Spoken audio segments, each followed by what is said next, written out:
Good morning, good afternoon, everybody. Thanks, John, so much for joining this next episode of In the Nick of Time. We're pretty lucky today. We're going to have an amazing guest, Rob Slaughter, joining us today to talk about first his background as a military officer and what he's done in the Department of Defense with Space Camp Platform One and all the good stuff he was able to get done. But also his new company called the Defense Unicorn. So it's going to be a fun episode. If you have questions for Rob, we already have a lot of questions coming from social media. So if you want to start now asking your question, you can do that by going into the comment section below and put your question with a Q so we know it's a question. Also, if you want to share you here today and you want to be highlighted on the screen, do that just by putting your name and maybe the company you're with. So we can do that also in the comment section below. Wanted to remind everybody that we finally launched Learn with Nick, and if you want to check it out, go on learnwithnick.com. We have a 10-day free trial for you to check it out. We have a lot of content now. You're going to see a lot of different topics covered, from culture things like fail fast, learn fast, don't fail twice for the same reason, all the way to how to build a platform team, all the way to technical subjects like Kubernetes, Service Mesh, GitOps. We just released a video on the cloud native access point. So you can take a look at that and see a little bit about Zero Trust and how we implemented Zero Trust in Platform One across classification levels, and how we do that device enforcement of user identity, both on the people side and the system side.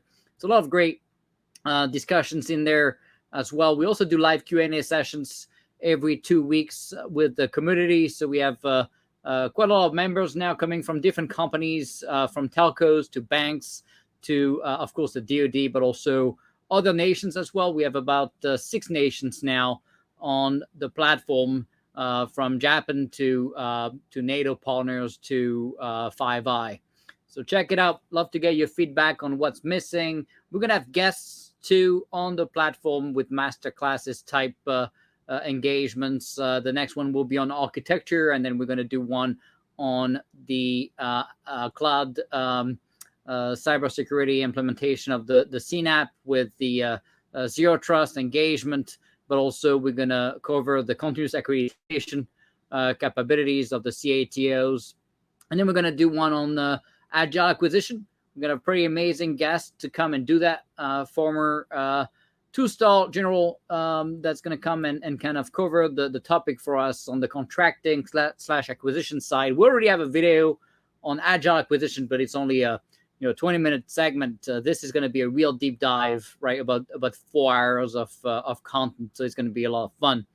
So check it out. Go subscribe. Of course, if you're a civilian, military, and that counts also for veterans, right? So if you're a veteran, of course, you get the 50% off. Just type the coupon code military. And then, of course, for early adopters, we're almost at the cap, though. So I don't know how many seats are left, but Less Beats China gets you 20% off. So check that out. Of course, if you're a company, you get volume discounts, and we have many companies buying 200, 300, 400 seats a pop. So, all right. So now that we told you a little bit about what we've been working on, and I hope you like the content and all the work we've been doing. Of course, don't forget to register to the mailing list so you can get notifications about the next episode. We're not going to have an episode next week because I'm traveling, but you'll be able to see the next guest after in 2 weeks.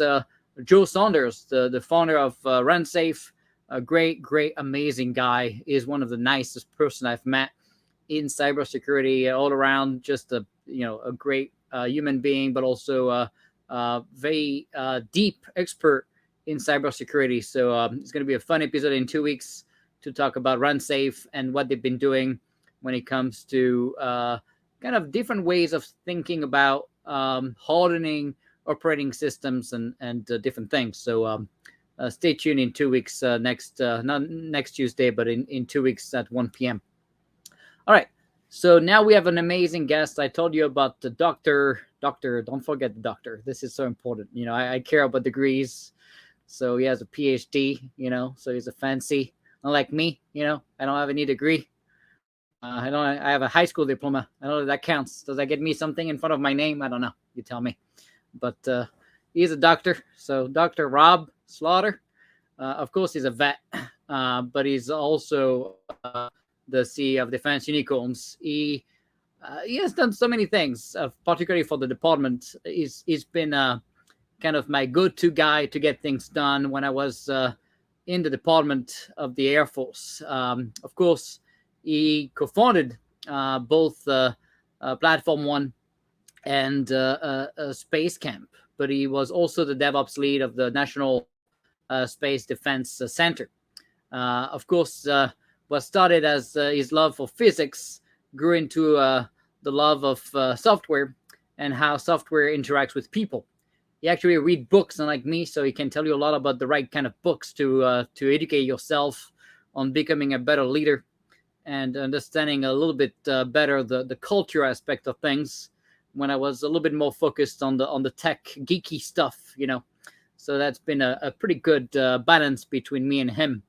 Of course, he was able to get a lot of things done until he left the Air Force and started Defense Unicorn, which is one of the fastest growing company that I've got the chance to see, and a company that's been able to focus on dual use and commercial slash federal engagements from day one. In 1 year, growing to I believe 60 plus people. Pretty amazing growth.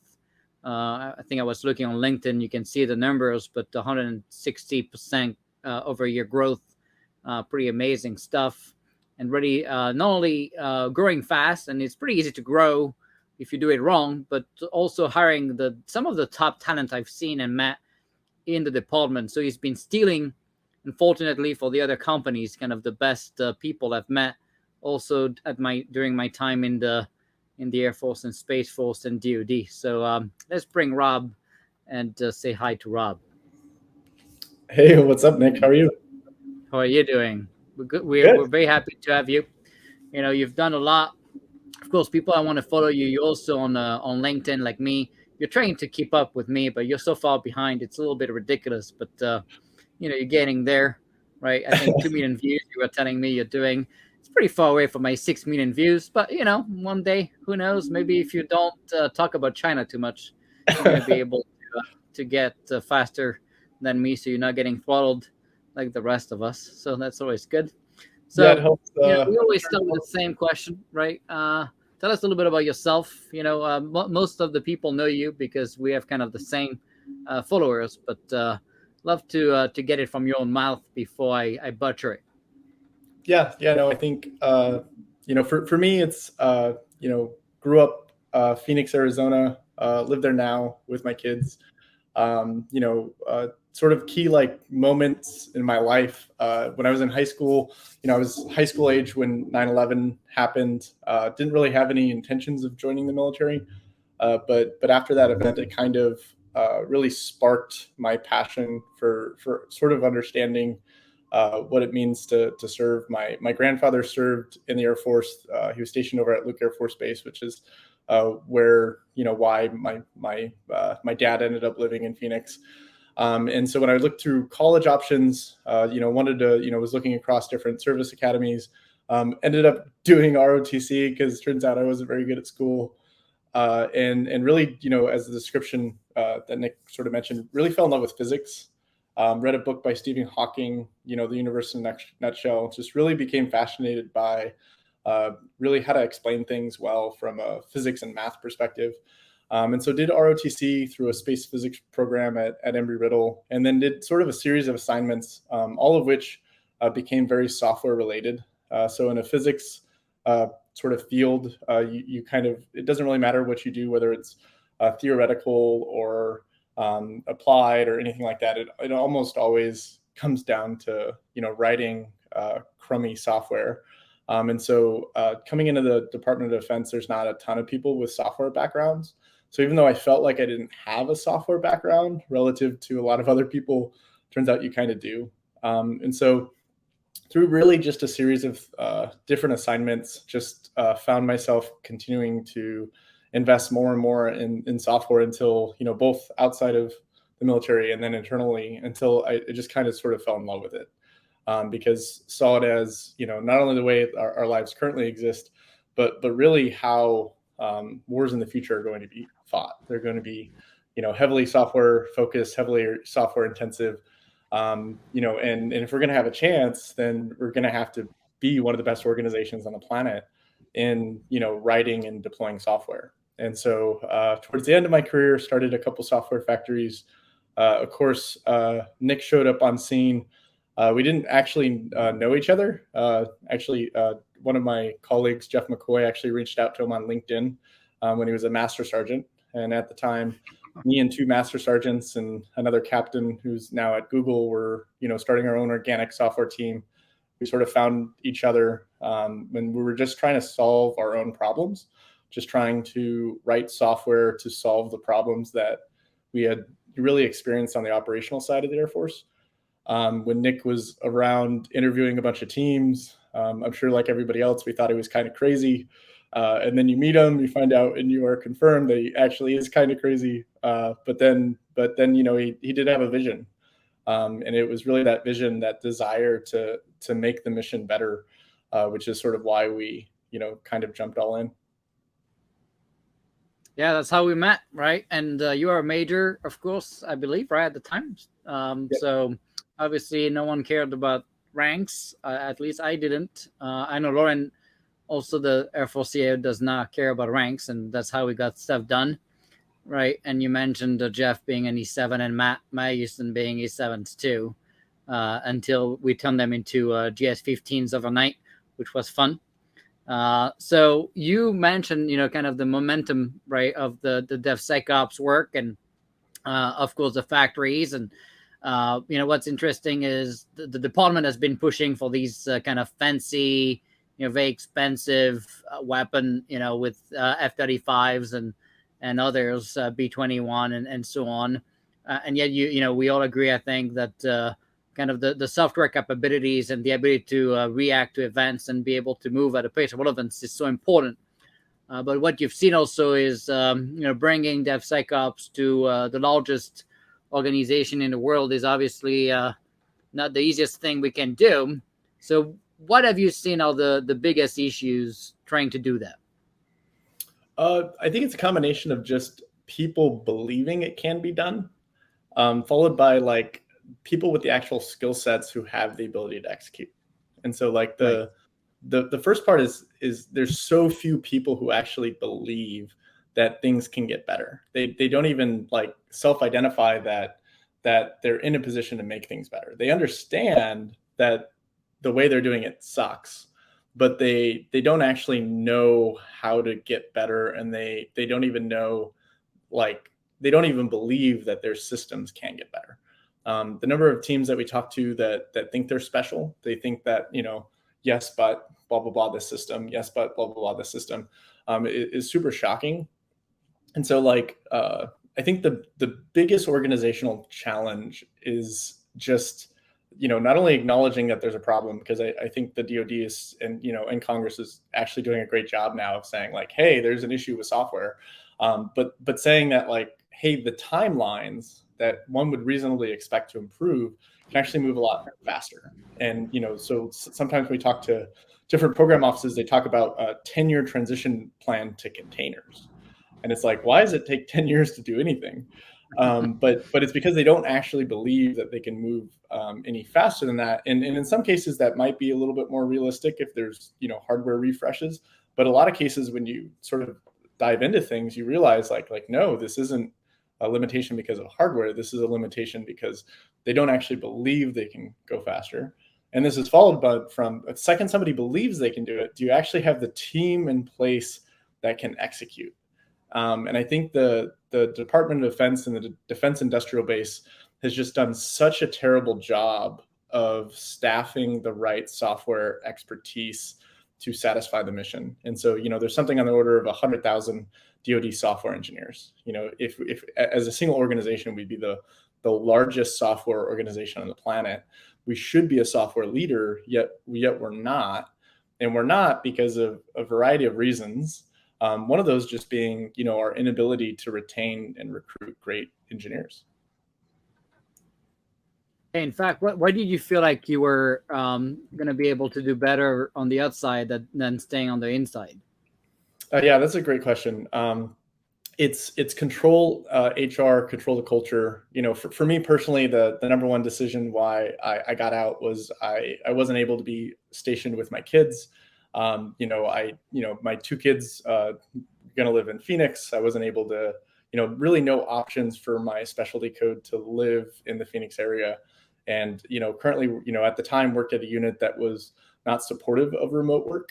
And so to go back to some of the culture and HR issues, they wanted me to work remote in the local area of the place I was stationed versus work remote, being next to my kids. And to me, that was, kind of an easy decision. So first and foremost, it was, a family and personal choice why to leave the military.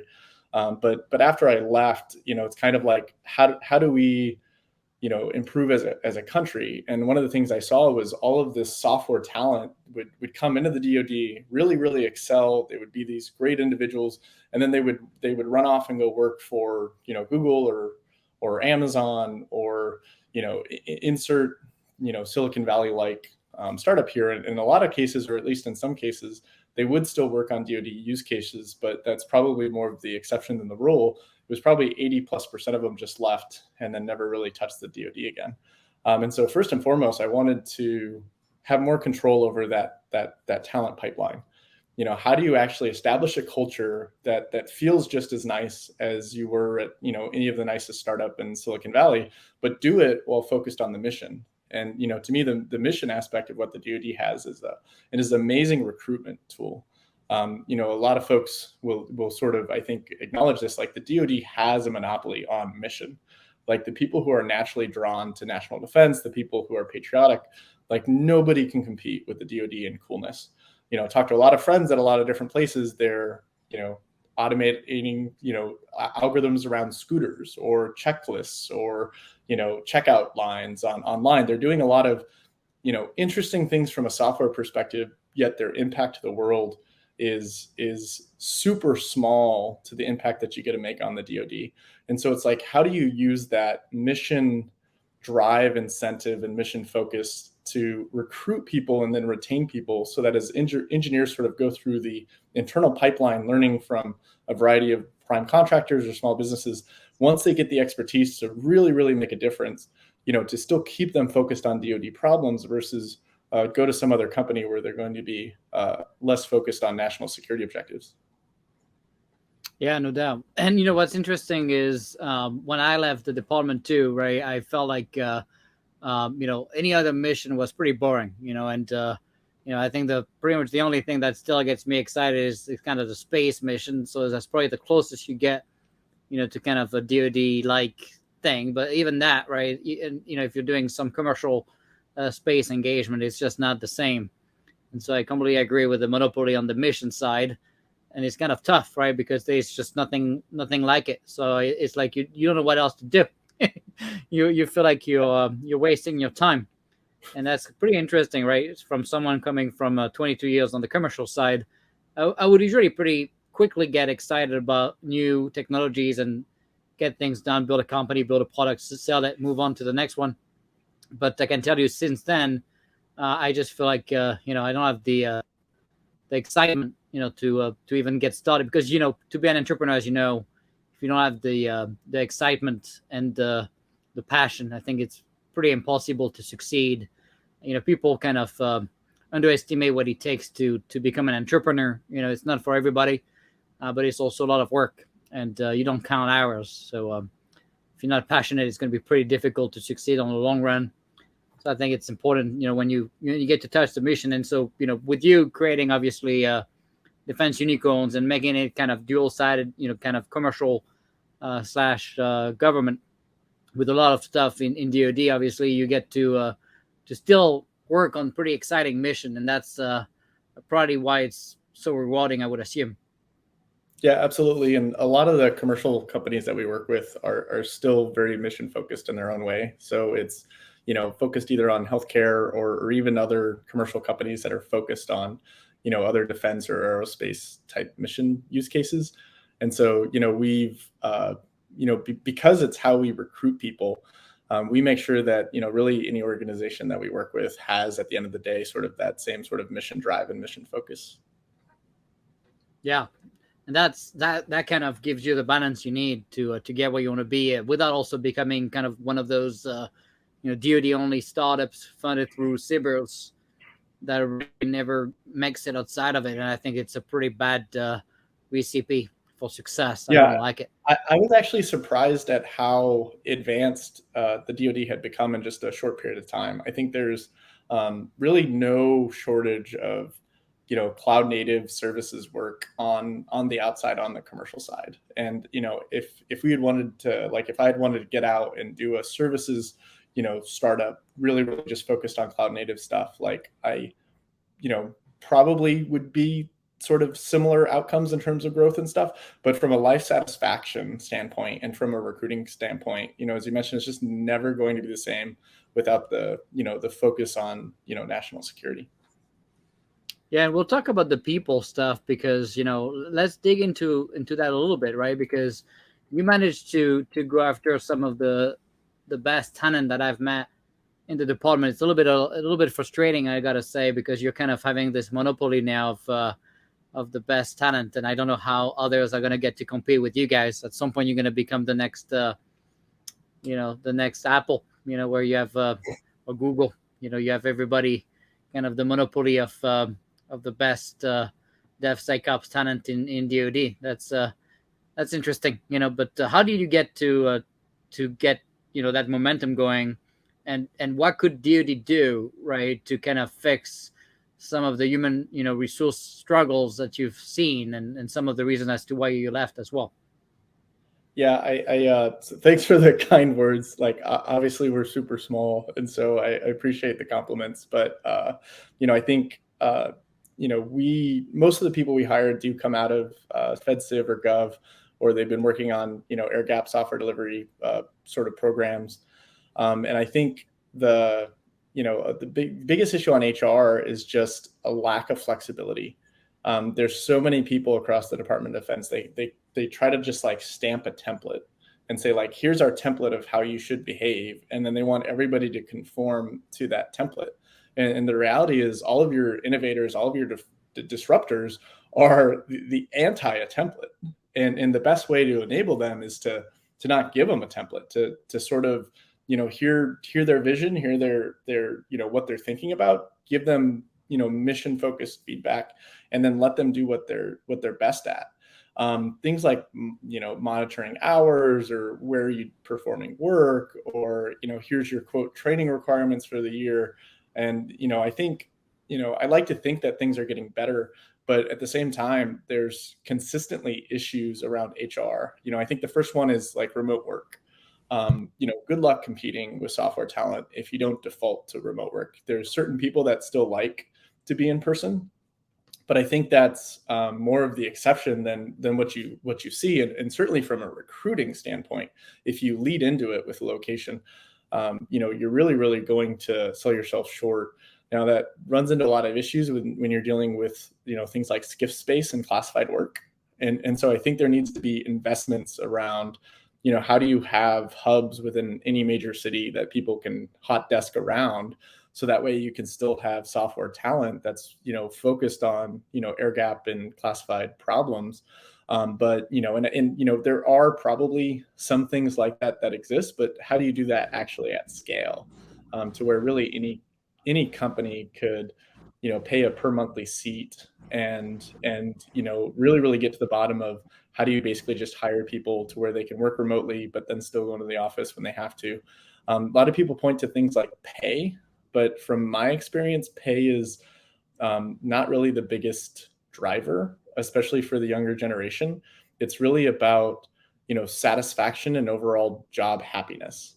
Do they like the things that they're working on? Do they feel enabled? Are they passionate about it? If they don't, can't go to work that day because they're sick, are they, or their kid's sick? Do they just get to miss work and nobody's going to give them any problems? Are you not monitoring the clock looking for 9 to 5, but are you monitoring outcomes? And so it's really just a mentality shift around what HR is used to, because HR is normally used to go inside the building, watch everybody day to day. Here's your annual performance report. Today's sort of work environment is really based on continuous feedback, not an annual feedback system. like, yeah, pay has to be competitive, but pay is probably only the third or fourth driver for why people leave or why people don't accept. I'd say that the number one driver is just honestly speed to hire. If it takes you a year to hire somebody after they verbally have given you a yes, odds are the best people have moved on. And so if you can't hire quickly, then good luck. And then the second one being, the remote work environment. And a year is pretty terrible. What would you argue is the right goal to hire? I think 30 days is a reasonable goal. I think people are understanding that it's the government, but I think, by 2 or 3 months, you're starting to, get to the point of where they're probably going to look somewhere else. But if you can get it within 30 days, I think most people are going to take those offers. And the number of times that I've met amazing people that were trying to work with the federal government that ultimately said no, mainly because they couldn't actually get the offer in hand. Yeah. And so you mentioned quite a few problems there in terms of flexibility. I also see people abusing of kind of these benefits, right?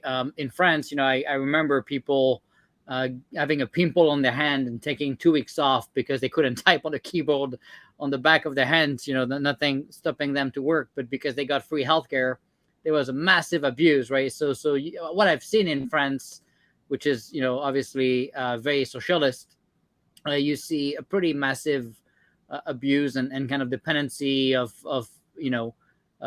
effectively supporting people through public means, and quite honestly, the abuse and the fraud is rampant. And it's kind of interesting when here you healthcare obviously is very expensive, and I guess if people felt the pain of not having it, they would probably not take a chance to destroy it by committing fraud and abusing of the system.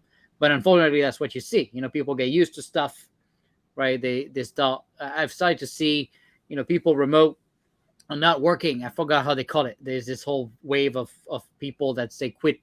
Slow. I forgot how they call it, where they slowly do less work and until they get caught and get fired because they're not working. I forgot how that's called. There's a whole article in the New York Times about it. It's quiet quitting. Here we go.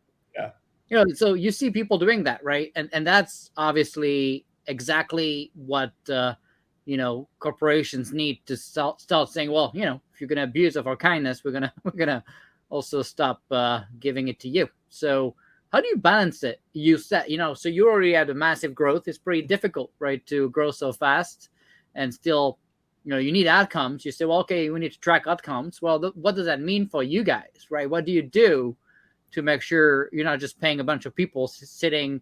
And I know you're very flexible with hours and, people getting sick and kids sick, and that's all good, right? To a point, right? People cannot start abusing of it too much, so you don't have outcomes. So how do you do it? How do you keep track of work? Yeah, so I actually, I actually support quiet quitting. Because to me, that is, to me, demonstration that the company doesn't know what's going on. And I think it gets misinterpreted of what people mean by that. Given it's not like something that I guess, personally would necessarily prescribe to. I just changed jobs. But to me, right, it shows an issue with what the business is measuring. Because if the business is actually measuring outcomes, to me, people don't quiet quit. To me, people quiet quit when they're fully capable of doing their job. And instead of being able to just do their job well, they're getting micromanaged over a bunch of metrics that don't matter. And so if you measure what matters, to me, that's the entire concept of, quiet quitting just evaporates. Because like I said, I think what happens is people will establish all these business metrics that they, have gathered over the course of, months or years. And then the metrics themselves become the business. Because they see it as a leading indicator, but over the course of time, what transitions from a leading indicator, hey, what's going on here? Should we look into this? Has turned into the actual goal itself. And now people are just only responding to the quote leading indicator and no longer driving outcomes. To give you sort of an obvious one, how many hours did you work this week? Why? Because we're trying to measure productivity, and you're productive if you're working 40 hours a week. As a business owner, should you care how many hours people are working? No, you should be looking at what are they producing? And some people are able to produce at a rate that's significantly higher than others. What you find is that the people who are best at their job naturally do more work. And if you focus too much on the metric, what ends up happening is you actually discourage work. And so people stop working when they would have otherwise kind of wanted to work more, or other people are just showing up counting the clock when really they should just be focused on doing their job. And so like to me, quiet quitting's a symptom of lack of mission focused organizations followed by people tracking metrics that don't matter. So you said, obviously people do that, right? And you would have moved on, right? Instead of doing that yourself. I think I would never do that. I find it to be a toxic mentality. I mean, if you don't like your job, just move on. Why do you think people don't just move on? I mean, I know it's convenient and it's complacency and whatever else, but I find it to be a pretty risky move, right? Because now you're setting the wrong. I mean, I get that. I understand what you're saying in terms of, okay, well, you're giving the company what they were measuring, so it's the company's fault to some degree, but you also deep down, right, you're abusing and cheating the system. And how do you wake up and look at yourself in the mirror? Yeah, I don't know. It's definitely not something that I would probably personally follow. But to me, it's up to the business to identify that and to, remove those people if they actually aren't performing. If they are performing and they're not trying, then like to me, it's really a culture issue of how do you actually increase the productivity. And so to me, I put it on the business to find better ways to motivate people.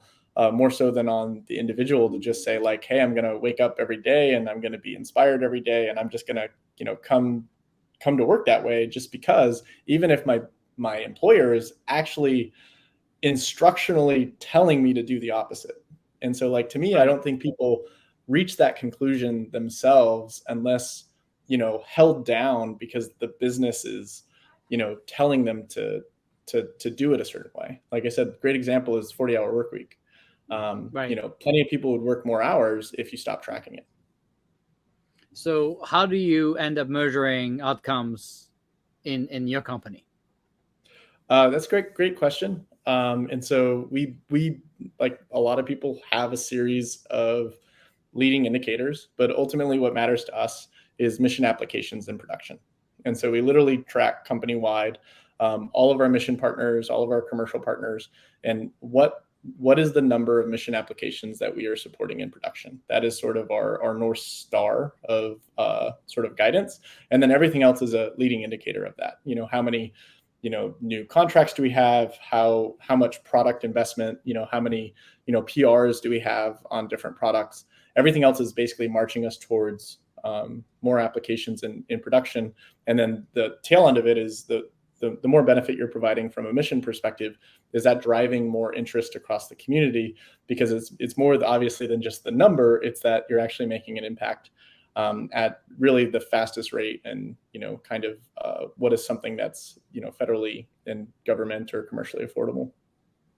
How do you find the bad apples, right? Because I guess it could compensate and you could still have 20% doing 80% of the work. We've seen at Platform One, for example, where the growth was pretty uncontrolled, and then I would argue a lot of the people should not be there. Yep. In my opinion, it's easier for us because we're very small. So Right. we do an asynchronous daily stand-up that tracks what everybody's working on. So you can have. What does that mean? Asynchronous, So we use a tool called Status Hero, which is basically just every person in the company, or at least the people who remember to, which has a decently high participation rate, basically just marks what they did yesterday and what they're doing today. And they just do that over time. So that way, you can actually scroll through the entire company and say like, hey, this person's been working on this thing for, 2 or 3 weeks. Seems like the type of thing that only should have taken a day or two. Hey, what's going on here? Maybe it's more complicated than we thought or realized. Or, hey, this customer's having some issues. Like, who do we have, working on it? Okay, we have this person. Have they been working on it? No, they haven't been. Somebody else assigned them to do something else. So it's not even their problem. It's that, we gave that person 2 jobs. So of course they're struggling with one. And so it's just something lightweight. You said not everyone has to do it, you said? It's not Everybody mandated. does. Like we don't we don't make anything mandatory. Everything Yeah, is participation, but we average about 75 to 80% daily participation. So but we do you have it have some per. that never do it? Sorry, what? Did you have some that never do it? No, nobody other than Brian Finster. Of course, But no, Brian. Who even else? Brian does it. Everybody in the Once in a company. while. Yeah, every once in a while. Okay. All right. So we talked about HR struggle. You also mentioned, tangible value and so, delivery of that value to the provider. How do you define, and you talk about, okay, we need to build better products. So how do you define it? What's the definition of a better product? Yeah, so great question. So when I look at the problems across the ecosystem, I see culture and HR as like the foundational leg. The sort of two other areas that I hope we talk to is really, training. How do you actually upskill the workforce that doesn't necessarily have the tools to do this? Which, of course, Nick, obviously you do a lot of training stuff and promote, all the courses that you're starting to offer. The on the ticker there is also, the previously was our Linux Foundation course that we offer. So I do think that there is a certain amount of upskilling. But the reality is that the mission need demands that we move faster than we're actually going to be able to, upskill everybody. Like I said, there's 100,000 software engineers. And oh, by the way, for every two you train, one of them is going to potentially leave. And so you have this retention issue. And so at the end of the day, you literally just have to make things easier. The entire cloud native community was really predicated on, experts managing SaaS systems, and it was optimization of infrastructure.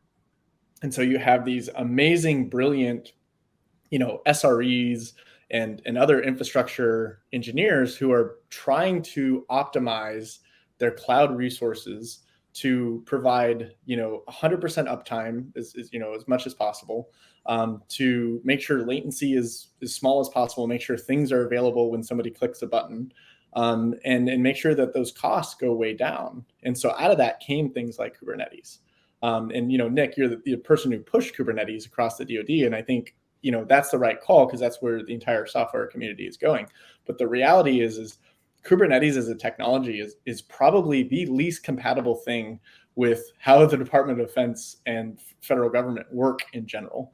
There's probably like a couple notable exceptions. So like CMS, Center for Medicaid Medicare is probably a good exception because of how many people they have on AWS. And from an infrastructure perspective, but a lot of the DoD is really these small, isolated private networks. They're not worried about optimizing cloud resources. They're worried about just getting software out to the operational customers. And in a lot of cases, they actually want dedicated infrastructure. They'll actually say, like, when that button goes, I want that infrastructure there. I just want it dedicated, and I'll pay for that resource for an infinite amount of time. I just want to make sure that when I press the button, something goes. And so there's a mismatch of where the entire software development community and cloud native ecosystem went and the realities within the Department of Defense. And probably the biggest takeaway was that it was, Kubernetes and all these technologies were made by experts for experts. And they were made, like I said, for a lot of these SaaS systems where you have centralized management of control of a massive amount of users adopting it. The Department of Defense has a very different problem. The Department of Defense has, lower level IT admins working on decentralized systems. There's a lot of networks with 20, 50, 100 people. There's a lot of people who don't know what Kubernetes is. And those people have to find a way to take the same technologies, the same tools that somebody at Google has either developed or are using or both, and then apply them to their local and, oh, by the way, disconnected system. Because, even the word, quote, cloud native assumes connectivity. And the majority of the actual mission systems are disconnected. And so you have this compounding problem of, could not find, if we tried to make something harder to adopt for the Department of Defense, it would be difficult because of how incompatible the way the DoD works is with the cloud native ecosystem. And so how do you fix that? Step one, you've got to make it easier. You have to understand that the personas involved are not going to have the same type of expertise you're going to see on the commercial side, because a lot of the people that you're dealing with, they have to get security clearances, and they're going to have to show up in person to SCIFs. Oh, by the way, nobody likes going to a SCIF.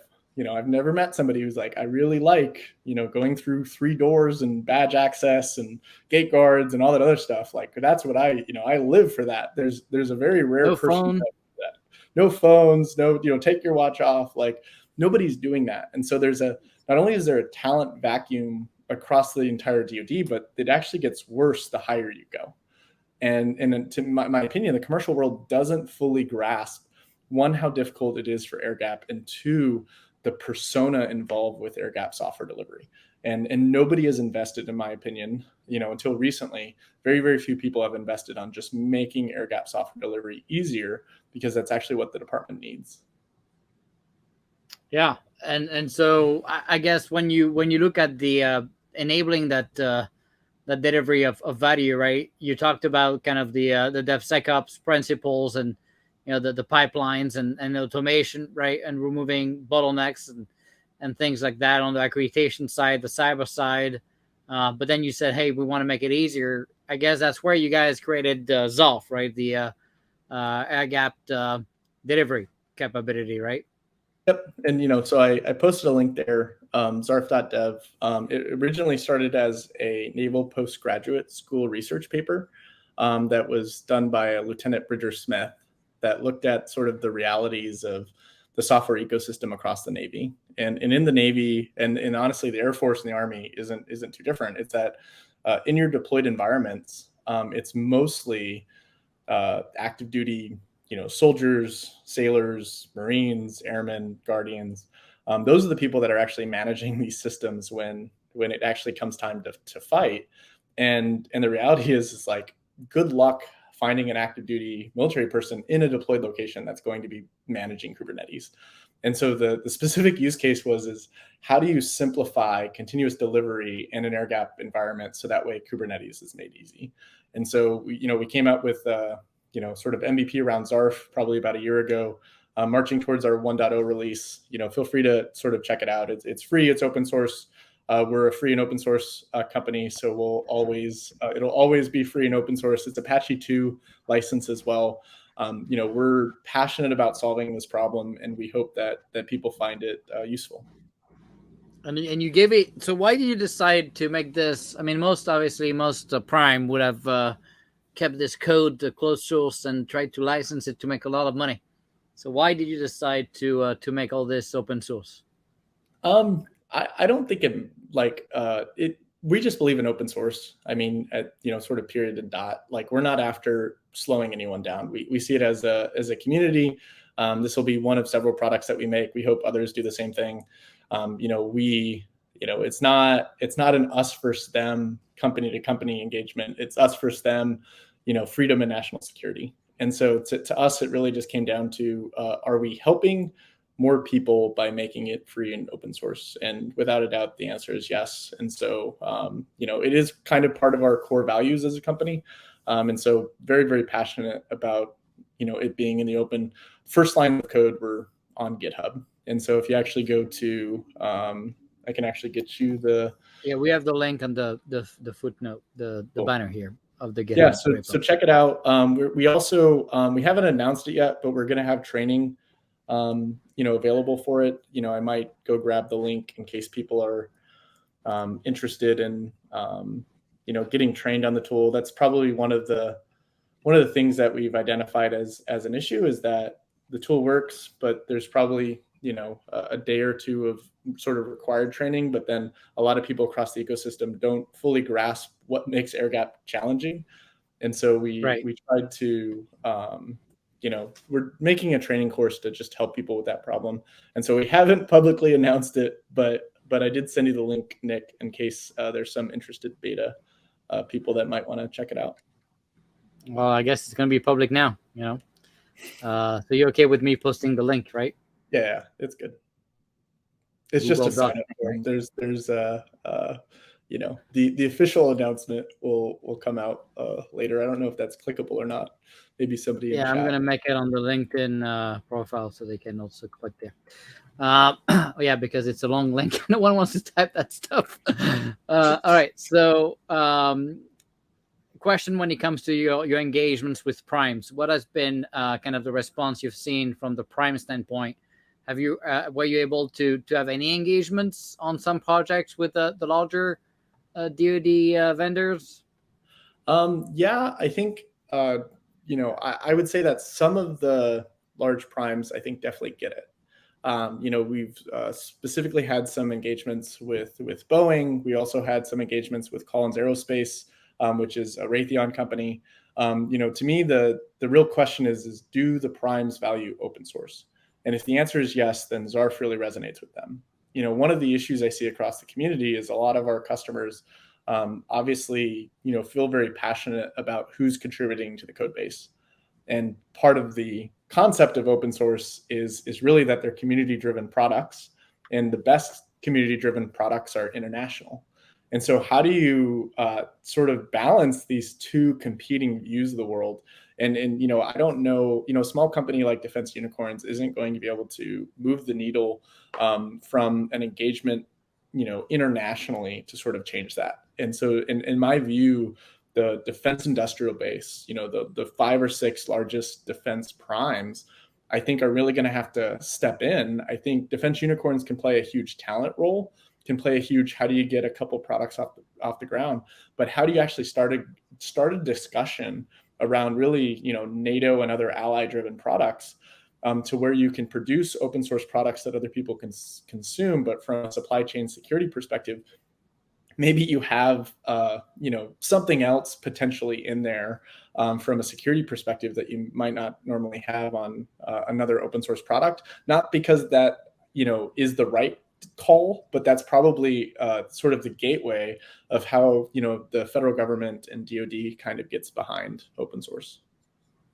Yeah, and Michael was asking, of course, if you're open to developers to contribute to Zarf, and I assume the answer is yes. But yeah, absolutely. So we accept external contributions, of course, and so there's a number of folks who have already contributed to the product that you can just go find. Of course, our own team is predominantly a lot of the contributors, but would love to have other people. Please, like I said, our desire is to contribute it to a foundation once we find one that works with our primary customers. Yeah. Of course, a lot of people are going to argue that well, you're making it easy for DoD to deal with their gap, but you're also helping China in the process by making it open source. So what's your take on that? I don't actually think China has this issue. I think that we have this issue, and so I want to focus on solving our issues. I think any technology developed, there's going to be a reluctance to use it from the other side, and so it's open, but do people actually believe that China is going to use this as their default tool? I don't know, but I know if there was a Chinese equivalent that we would be reluctant to use it, and so I would assume that just because it's available doesn't mean that you're necessarily going to rely upon it.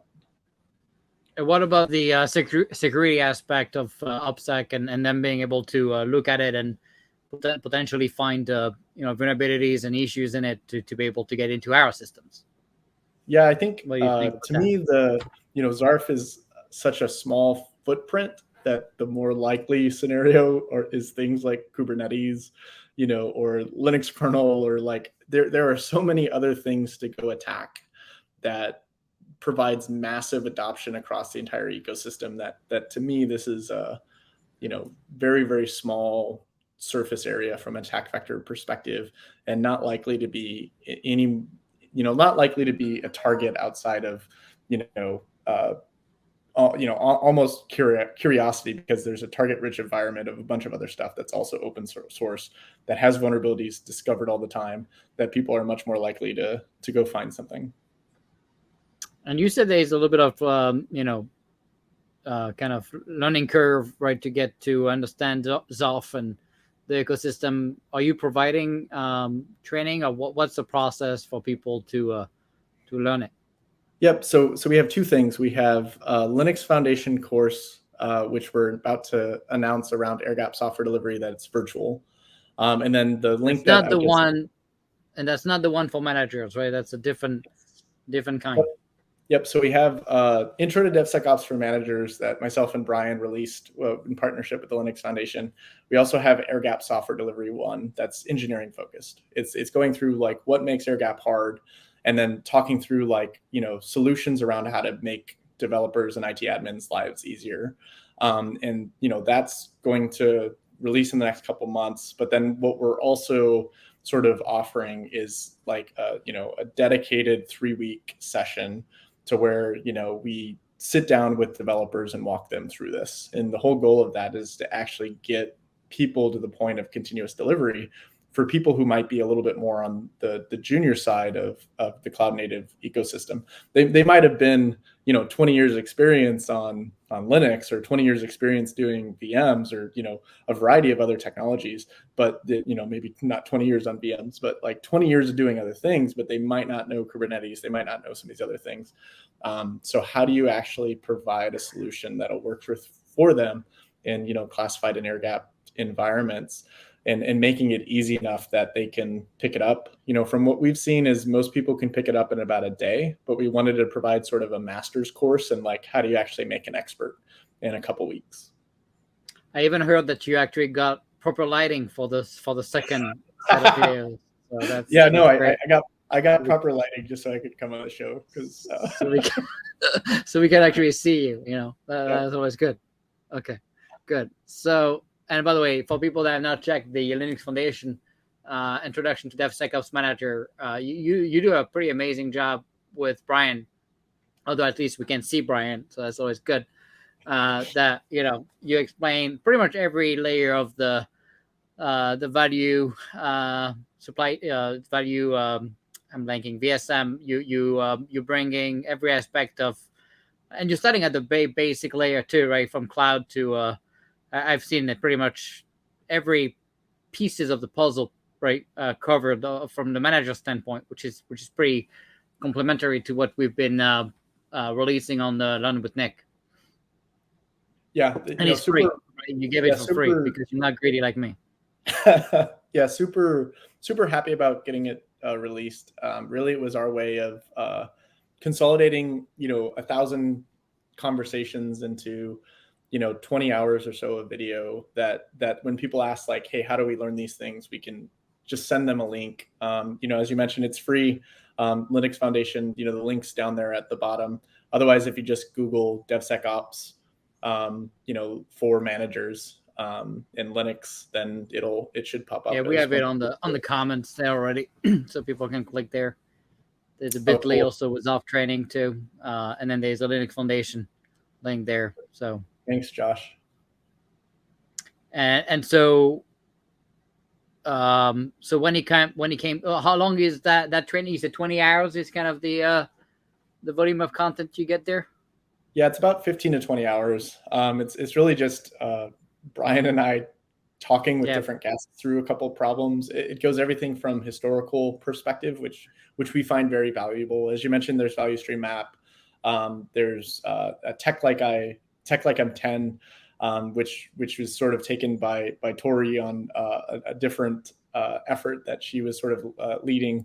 And it's really about just making program managers who have now transitioned into technical program managers, assuming almost no background, and how do you actually better educate them? Because that's really what we see across the community, is that somebody was an acquisitions officer or civilian for a number of years, or they were in finance, or they were on the operational side, and now all of a sudden they have to know what AWS is, and they have to know about cloud technologies and containers and service mesh and all this other stuff. It was really about providing a baseline foundation for them to sort of get more confident and better educated on what they're doing. Because to go back to what we're focused on from a mission perspective, we want those individuals to be as educated as possible so they can make sound decisions for the nation. Yeah, no doubt. Although people complain about some of my created for our manager version of my training, so I hope they're gonna spend the 20 hours. I know a lot of people don't want to invest in themselves. They would rather spend 20 hours, on Netflix. That's the kind of people we're creating nowadays. But hopefully they're going to be smarter than that and go watch your stuff. So, all right. So we talked about products. I guess we kind of touched the subjects already, right? Learning is hard, takes time. How do we enable it? So, what do you do at DU when it comes to learning? Do you give time? I know we used to give time to our people to learn in the Air Force Space Force in my teams to first catch up and then keep up. What do you do with your people? Yeah, so at Defense Unicorns, we do, one of our values is focused learning. What I will say though is that the people who take the most time to do focused learning in the company tend to be the ones that aren't producing the right outcomes. But the people who actually do an amazing job of learning well are the people who are actually applying their focused learning to like the things that they're actually doing for their day jobs. Like put it another way, like going to YouTube and learning about something on YouTube is maybe a good first step. But if you're not actually putting it in practice, you're probably actually not learning anything. You're just spending a lot of hours on stuff. And so I think, how do we enable learning? It's getting people more passionate about the, mission outcomes and how the mission outcomes get so much better the better they are at their jobs. What that then does is inspire them to go learn more. Yeah, and in fact, after you told me this, that's what made me kind of go back to the Learn with Nick model. And we're working on a partnership. I'm not going to disclose yet with whom, but a pretty big player to not only have our curated content, but we're going to have unlimited access to their content. But they also allowed me to curate it, right? Because again, there's so many videos out there. If you look at the Defense Acquisition University portfolio of videos on DevSecOps, I think there's 400 of them. So people search DevSecOps and then what are you gonna watch? It's like going to a restaurant with too many options, right? I hate that. So we created it. So we remove all the bias stuff, focus on Google, Microsoft, secret sauce stuff. But then we also brought in that partnership the access to their cloud sandbox and hands-on exercises. So everything they get to learn, they have an actual real sandbox on the cloud with Kubernetes and all this stuff, so they can put it to practice. It's better to have a real use case, and we have some exercises where you get to create, kind of a mini, software, capability. But it's obviously, like you said, it's just better to bring it to your real life. Not everybody can do that because many times they're working on other things that might not be already adopting that stuff. So we wanted to bring a sandbox, and that's going to be all, by the way, included in the pricing of Learn with Nick, which often, if you go buy alone, is as expensive as what we are providing. So it's going to be pretty cool. Yeah, I think the last thing I'll say on like enabling learning is it's really a time management thing. And one of the best ways to be more effective at time management is try to only schedule 30-minute meetings wherever possible. Like maybe block out the hour in case it goes over, especially if it's something important. But like, one of the biggest issues I see is people trying to schedule hour-long meetings. And then because they have an hour, they take an hour versus just, defaulting to asynchronous work or defaulting to as short a meeting as possible, or just having implementing the 2 pizza rule wherever possible, even for virtual settings. You also use tools like Gather, right, to be able to have a virtual world where people can go and meet. And I know you did a book reading session, I think, with the author. Yep. So I guess you're going to have me for my next book to come and read it. Yeah, I mean, right? If you're doing a book, Nick, maybe. Yeah. Maybe said that's not nice. So, all right. So do you have that kind of concept too, right? Of like that's join kind of asynchronous virtual world thing? Yeah, it goes like the question we always try to ask is, why is quote in person better? And we approach like everything that way. And so like to give you like the remote equivalent of like, or like in office equivalent day to day, what makes in office work so valuable? Chance encounters, visually seeing somebody, like those two are huge. And so when we formed the company, it was very relatively speaking, early COVID-ish days. And so like the majority of company didn't meet each other for months. When we finally met each other, everybody felt like they had already knew each other because they had seen each other's faces over and over and over again for days and months. So that like, joining an online meeting and having your cameras off, like, yeah, there's such a thing as Zoom fatigue. There's such a thing as, hey, just got out of bed and barely got the kids out. So, not going to have my camera on today.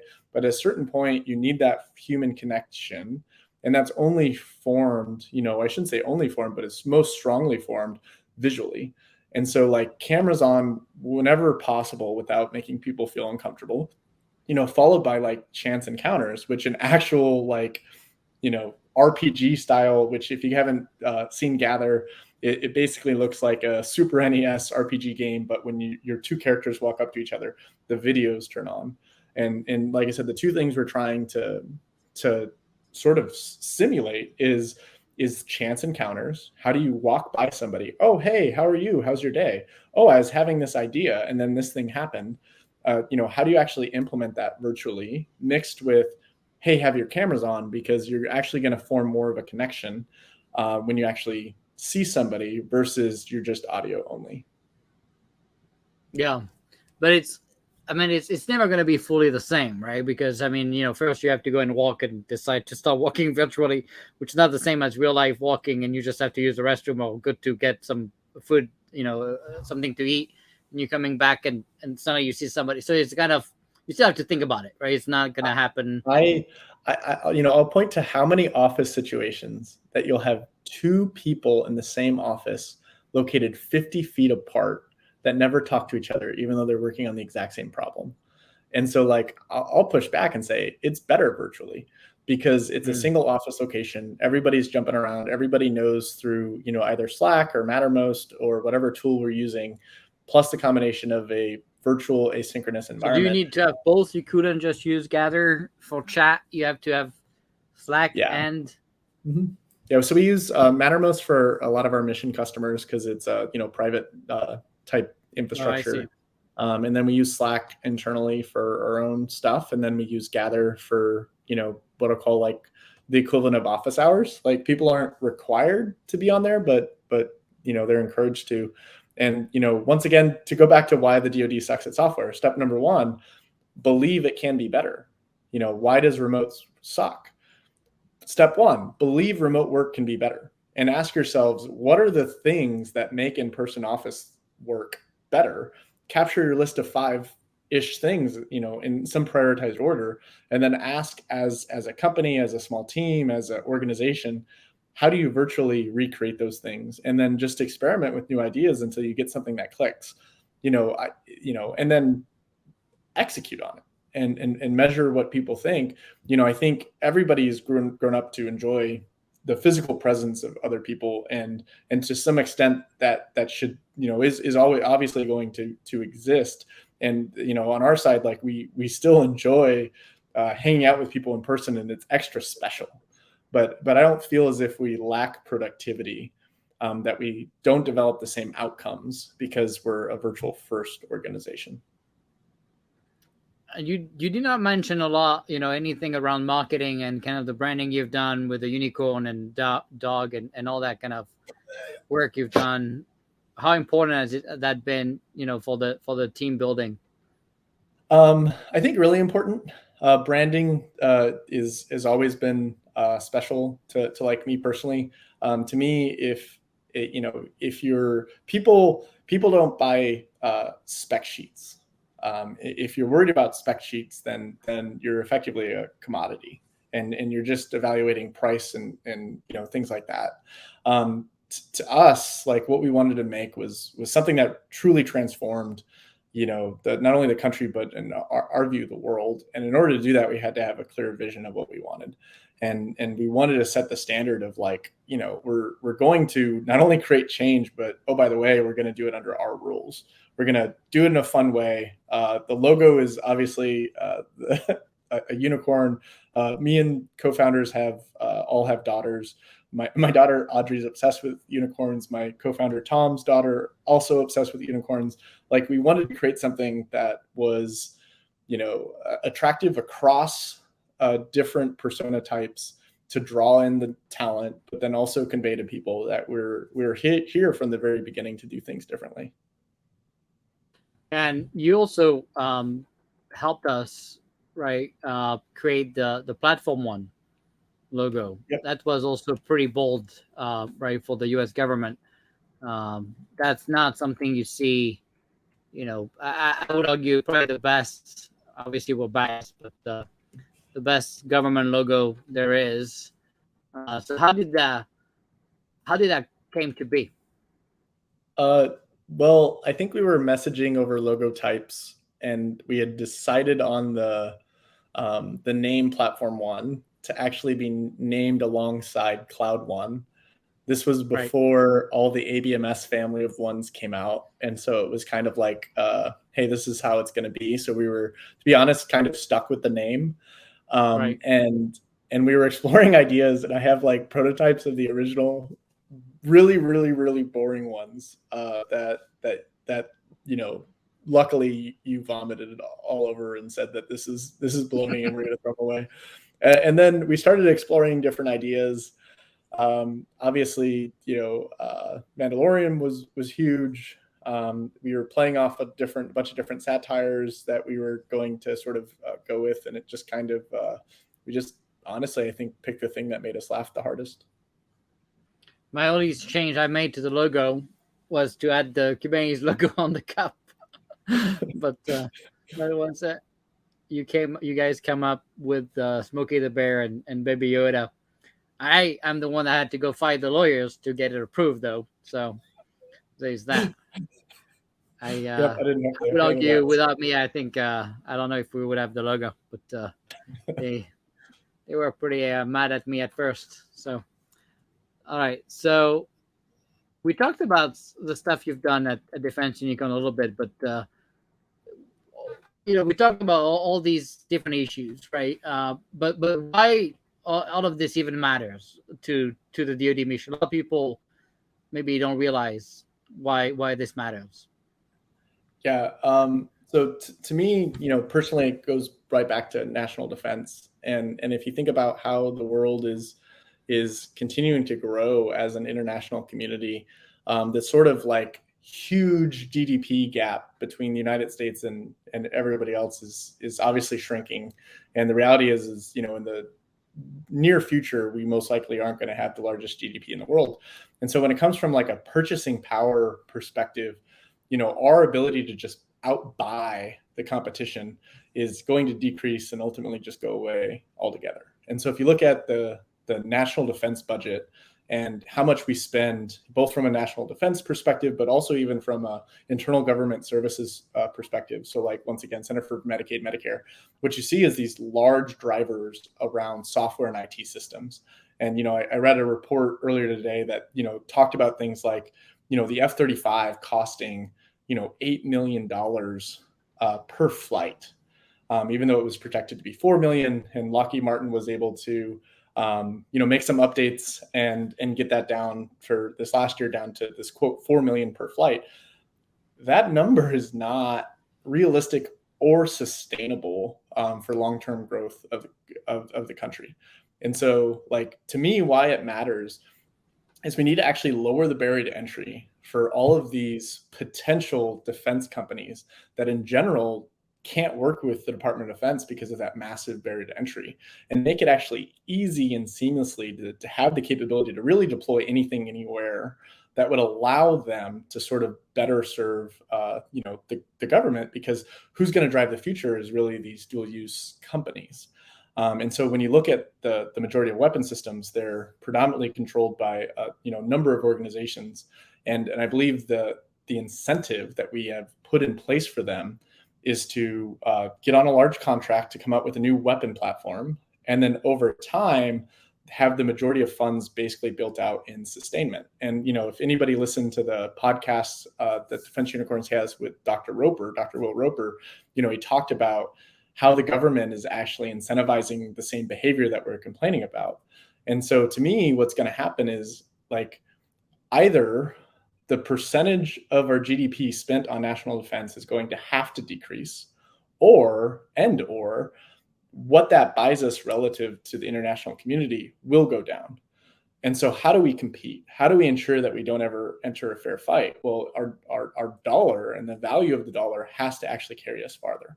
And to me, having lived that life, like it's way too difficult to do simple things. There are so many problems that a sailor could code up and release on a system and solve their own problem that we just don't enable people because we don't have the right infrastructure. And I put infrastructure in quotes because it's really the software delivery infrastructure. It's not, it needs to be easier. It needs to be more secure. And we need to better enable not only small businesses, but actually active duty personnel and civilians in order to actually just solve their problems and not wait for the budgeting cycles, not wait for the requirements process. All of these things have to actually be getting cheaper if we're actually going to have any chance of being successful in the future. Yeah, no doubt. That makes a lot of sense.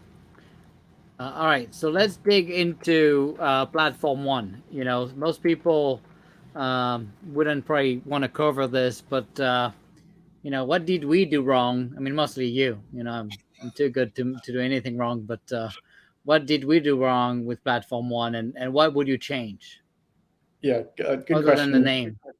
Yeah, you know, I think platform one did a really great job of sparking the conversation and you know, increasing people's awareness of not only, you know, DevOps and DevSecOps, but proving and validating that, you know, continuous delivery off of, you know, a system managed by predominantly by the DoD was possible, and federal government was really possible.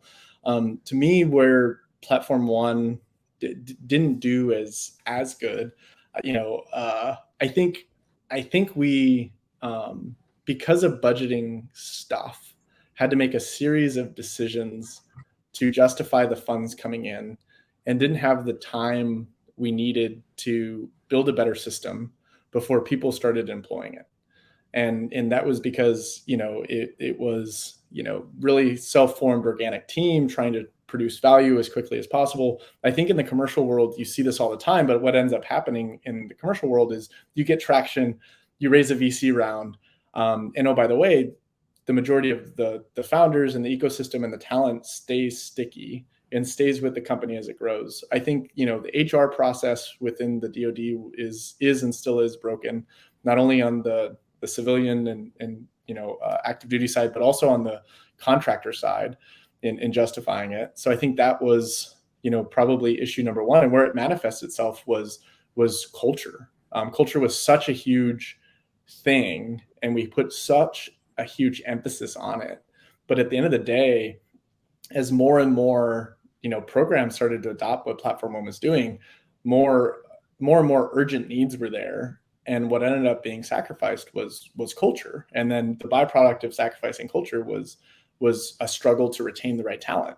And then what followed the struggle to retain the right talent was a struggle to keep doing the mini miracles that used to be commonplace in an actual scalable fashion. So at the same time as an organization, it's started to mature its processes. That's good. You know, I think Colonel Viola has done a really great job, and, you know, Camden Katie and, you know, a lot of other folks over there have done a really great job of increasing the maturity of the organization, which was really well needed.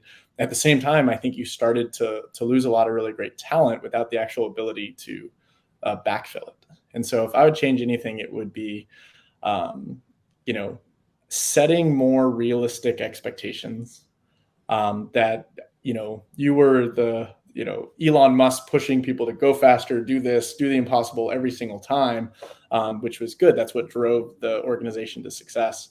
But the byproduct of it was, I think, manifested itself in terms of a lack of being able to retain the talent that was originally there.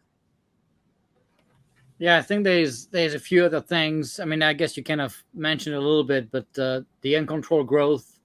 You know, I think you know, we had a lot of people not bringing enough value compared to the rest of the initial team, so we ended up really bloated and under delivering value, I think, compared to the number of people we had in the team.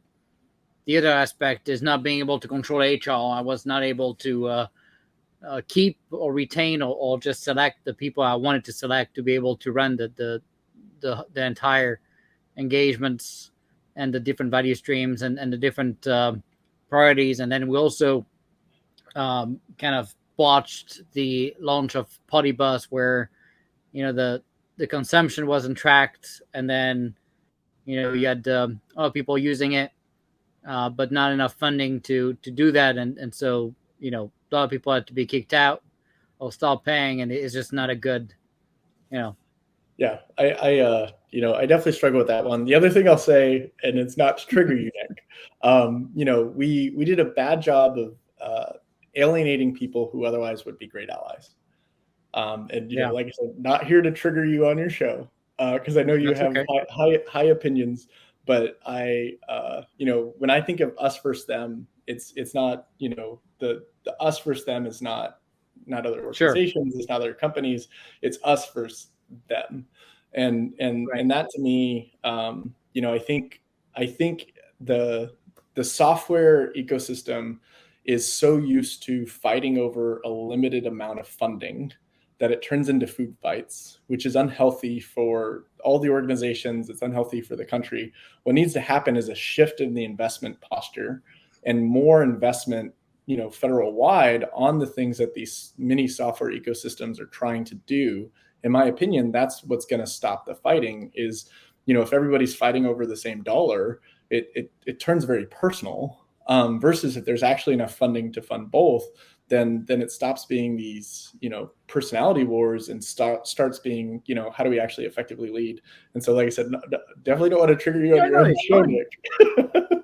No, but I think honestly that this actually started usually from the company standpoints more so than the government people. And I would argue some of the government people definitely had biased, whether it was conscious or unconscious. Me coming from the commercial side, I did not do any business with any of these companies. So I would argue I was the least biased of everybody in terms of favorite VMware, Red Hat. When we started, everybody was saying I was completely in love with Red Hat and I was only pushing Red Hat technology, which was, not true. I actually had never worked with Red Hat before. I had no engagement with them before. I felt like they were listening and participating more than others. And then, quite honestly, the engagement was such a disaster that we ended the engagement very rapidly and moved, at that time to what you guys had built at Space Camp. But I've seen, the companies being more toxic because, like you said, they felt like, and by the way, everybody went to Congress and to SecOps, and everybody but the Queen of England pretty much was receiving phone calls about the fact that Platform One should not even exist, and we should just use commercial products, so we don't have to build a DevSecOps platform from scratch or whatever nonsense they were saying, and that we were competing. The government was competing against commercial product when really we were using commercial and open source products. We were just abstracting it and making it more agnostic, and of course, these companies did not want that. And you've seen it, with massive vendor lock-in at teams like Kesarun and Kobayashi Maru, where still to this day, they're still struggling, even after wanted to move off of some of the technologies. They're still struggling at doing that. And quite honestly, the people also, and that's what we've done pretty differently also at Platform One in terms of engagements with companies. We did the basic ordering agreements with 100 plus companies. Many of the other teams were completely engaged with only one company, and I find it to be a very big mistake. And you've seen the training the government people were receiving effectively was completely biased, right, to one company, right? And that's pretty scary, right? Because now you have literally, I heard government people all the way to general officers, right? Just use the marketing BS of some of these companies with no data to back it up, saying things like, hey, if I move to Platform One, I'm going to lose a day a week of productivity of developer time per developer because I don't have my fancy Tanzu application service capability, right? where there's zero data to back it up, right? And so I've heard and seen literally, general officers with zero technology background whatsoever eat the Kool-Aid of some of these companies without, really understanding the problem. And my reaction to some of these guys was like, oh, I need to call Elon Musk right now because, you know, SpaceX is not using those guys, so they're losing a day a week of productivity. They should be aware of this pretty quick. So I get it, right? I think it's pretty easy to say that we're fighting against the same dollars. I would argue, there was a lot of vacuum work when I came in, and a lot of teams doing things in a vacuum and in their own bubbles. And by doing platform one, we kind of forced that merger, right, and consolidation, and no one likes that, right? So obviously, it's going to create conflicts. But it's the right thing to do. We're lacking of talent. We're lacking of people, right? It would be impossible to succeed if everybody does their own thing in vacuums. So it was a tough balance, right? And I think I tried pretty hard to reach out to everybody, particularly coming in. I had no personal preference, right? When I went to Space Camp, and so you guys, I mean, I don't think I had any personal, preference to work with you guys versus, Run or somebody else, right? I didn't know any of you guys. Yeah, we didn't know you. So. Right. And so it's not like I think I was pretty unbiased to pick the best team to get the job done. And quite honestly, you were kind of the least funded and the least staffed, but yet you had the most capabilities built and tangible outcomes in real life, built compared to a lot of marketing slides, BS of some of the larger teams. Right. And so I think it's tough, right? Because you show up, right, and you're coming after a lot of this stuff. I'm coming after a lot of this stuff started, right? And by definition, when you're tasked to consolidate and kind of prioritize. And by the way, back then the fight was also on the Cloud Foundry versus Kubernetes, which if I didn't push so hard, quite honestly, the department would be entirely locked into Cloud Foundry. Cloud Foundry and Run was becoming the preferred option. And now we would have dozens of teams having to migrate to Kubernetes because Cloud Foundry is literally dead. And so we kind of saved probably a lot of money to the taxpayer, a lot of headaches too. And the fight we had, between the companies kind of, spread among the government people. Yeah, and I think I think all I can say about it is all of us are better than some of us, and so like there's and I think there's been good progress. I know the teams worked really well together very early on. Like VMware was the first company to actually do their infrastructure as code deployment with Tanzu on Repo One. Red Hat was the initial teams that we were working with. Like I said, I see the world as a us versus them, and all those companies, the cloud companies. I don't the intent, the vision of what Platform One was trying to do was be a participant within the ecosystem, and I think what ended up happening to some percentage of people was enough conflict that it turned into something other than that.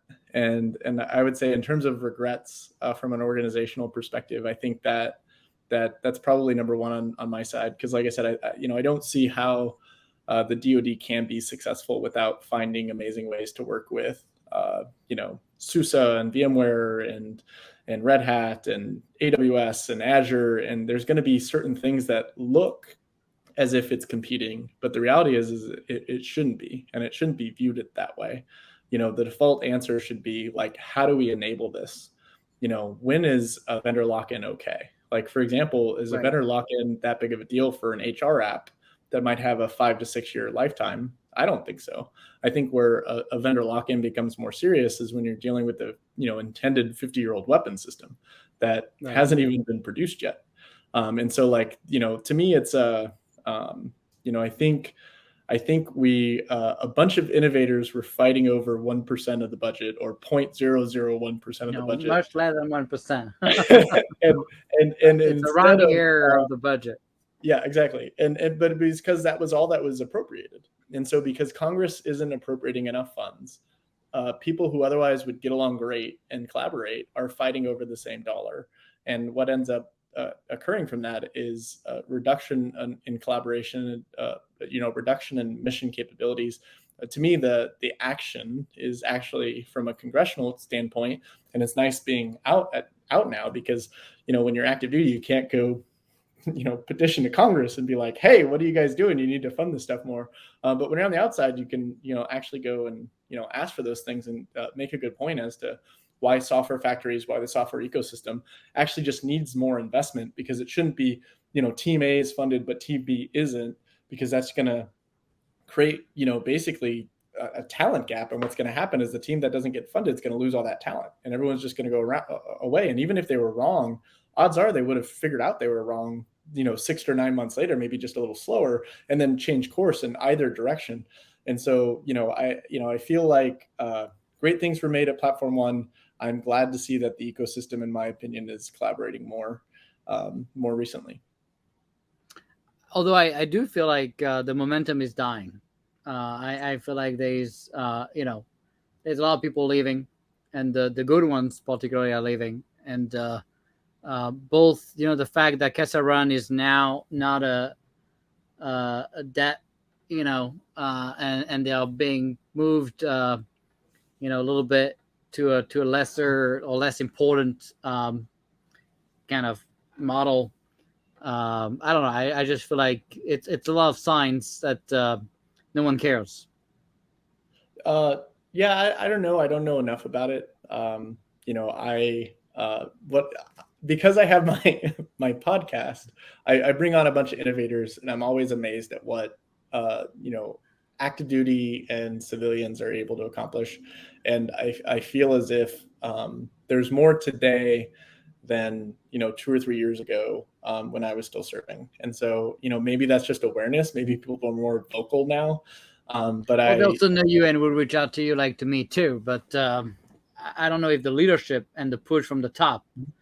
And I don't know how you can scale this stuff to a meaningful level that's not just a rounding error of life. If the top is not there, it needs to be easier. The reality is right. Like talking to a company, quote, go Platform One, or talking to a program office, quote, go Platform One, is like a nightmare. And it's not clear what the heck that means. Does that mean go to this thing called Party Bus? Does that mean integrate with Big Bang? How do I deploy this? So by the way, I want this extra tool that's not on Big Bang. Does that mean I can't use it? It is way too freaking hard to do anything. And because it's so hard, people are reluctant to adopt it because it doesn't seem any easier than just doing it themselves. The reality is that what matters is actually a declarative configuration as code platform. Whatever platform that is, leave that and just say it's irrelevant. But what actually matters is an actual declarative configuration as code platform that's accredited, that could be easy to deliver. And up, in my opinion, Platform One and the entire software factory ecosystem is still way the heck too hard. And because it's way the heck too hard, people are reluctant to scale it. An investment in people and investment in product to lower that barrier to entry, to make it so easy anybody can freaking do it. The second it's so easy, it's hard not to do it. You look like an idiot because you're not doing it. The second that's true, and it's less about like a mandate or less I was told to go Platform One, and more like, oh, I'd be an idiot not to. The second that happens, the second it sort of does that flip, then to me, organic adoption is going to be what drives it. What's organic adoption is occurring, but it's still in the early adopter phase. And so we see organic adoption all the time with a bunch of people in the Navy, a bunch of people across the federal government. You have folks that are interested in it at places like FDIC. You have commercial. You have like a bunch of people very, very interested in the same type of stuff. But it's still in that early adopter phase, to where it's people who are self-identifying that they're a problem. They're trying to find solutions. They're struggling through their own stuff. What it needs is to actually jump into the early majority and late majority adopters, which is really like, I have something, it already kind of works. I don't know that this is a good fit for me, but oh, by the way, this other alternative is so freaking easy, and it's so much better, and it has such a great experience that I would be stupid not to adopt it, and everybody on my team agrees, it hasn't got that easy yet. Yeah, but the top down is not just pushing a mandate. It's also like pushing funding and staffing and making it a priority. I don't even know really who is paying attention to what Platform One leadership is doing or not. If I was not myself sometimes sending emails to SecOps, I can tell you that some of the nonsense I see would still happen because nobody cares. They have not replaced me. They still no CSO, right? The new AQ team being split with the Space Force acquisition have zero care about Platform One whatsoever. That used to be briefed to Dr. Roper on a weekly basis, right? So even like forget about the mandate from the top, but even like the importance of it or how much people care about it in terms of the leadership standpoint, I think that that's completely gone, and that scares me, right? Because now you can just do what a traditional program would do, which is a bunch of nothing, and no outcomes, and then you will never solve the problem to get to where you want to be, what you were just describing now. Yeah, I think it seems like Platform One is starting to get congressional funds, and I think that is the organizations. Yeah, and by the way, I did that before leaving. So yeah, but it takes time, and so like I know, that since then nothing happened, right? So what big, we were pushing the needle, right? Also of new things and kind of better outcomes. I would argue, some of the biggest delivery we've seen on the Platform One side is now Iron Bank is not even accrediting containers anymore. It's just not even authorized. It's just like a label, which is completely opposed to what we had in mind of doing. So it's going the wrong direction. It's not going the right, no one is held accountable. That scares me a lot. The value not having, certified bits was that Iron Bank model was the most important delivery to enable adoption of open source and commercial tools to the department. It was so close to getting it completely recognized by DoD CIO's team and making it the DoD repo, and now going backwards and stop accrediting containers is just the opposite of what we needed. And no one is paying attention to any of this stuff, right? So they get away with the same amount of money. Accreditation without configuration is difficult. And so like, to me, that value stream across Iron Bank to Big Bang to production, of course, I'm biased here and think Zarf plays a role in the delivery side, but that to me is becoming better every single day. To me, what Platform One is showing is that the ability to just approve any random container has process issues, specifically the issues that people see when they consume Iron Bank containers is a lot of times there'll be a vulnerability in something and somebody will just remove the vulnerability and then just resubmit it, not knowing that what they actually removed is going to actually break the container from how it's intended to be ran in production. And so like, I have not seen, outside of a couple small use cases, mass adoption of Iron Bank containers that weren't already configured by other teams. Because it's hard and it requires the combination of secure hardened containers plus configuration as code, and the combinations of those two really provide your leg up in the accreditation process. But so few teams have the technical talent to take a quote container that might be hardened and stitch it together to the other 15 things that it's supposed to be stitched together to, and then actually hit that in production. And oh, by the way, because the Iron Bank team doesn't actually know how people are stitching it together, there's no feedback loop with the development team. And so they're either in some cases breaking things without even knowing it, or two, they're not hardening things as much as they could be because they actually don't know what a team is actually using, how they're actually using the product or not.